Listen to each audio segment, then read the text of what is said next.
Manajer PLN UP3 Pontianak, Syofan Juniardi, mengimbau masyarakat untuk lebih waspada terhadap potensi kebakaran akibat instalasi listrik di rumah. Menurutnya, langkah utama dalam pencegahan adalah memahami faktor penyebab kebakaran dari sisi teknis kelistrikan.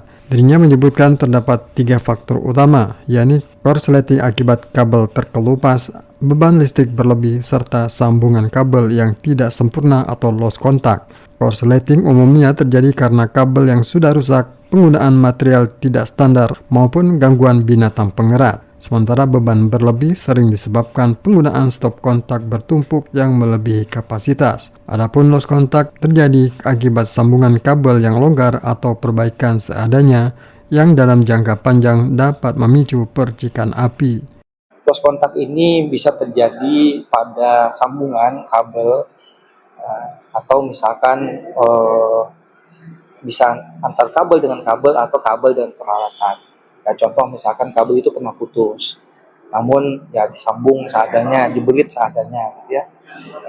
Yang penting nyala itu. Padahal mungkin dalam jangka panjang dikombinasikan dengan tadi pemakaian listrik yang berlebih akan menjadi tidak aman.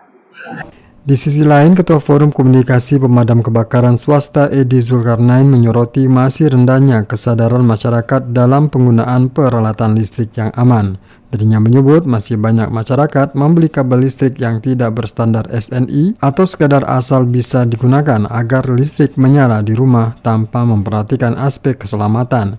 Edi juga mengingatkan pentingnya menggunakan instalator yang berkompeten khususnya bagi pemilik rumah baru untuk memastikan pemasangan jaringan listrik sesuai standar.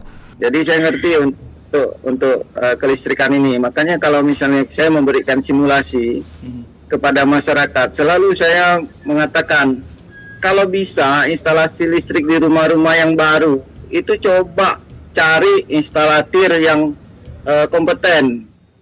Jadi setiap ruangan, setiap tempat itu diproteksi oleh satu MCB, apalagi LCB itu dipergunakan. Itu sangat bagus dan baik sekali untuk keamanan daripada penghuni dan kebakaran. Tapi masyarakat tidak familiar. Baik PLN maupun pihak pemadam kebakaran menegaskan kepatuhan terhadap standar instalasi listrik serta peningkatan kesadaran masyarakat menjadi kunci utama dalam mencegah kebakaran sejak dini. Syarusani melaporkan.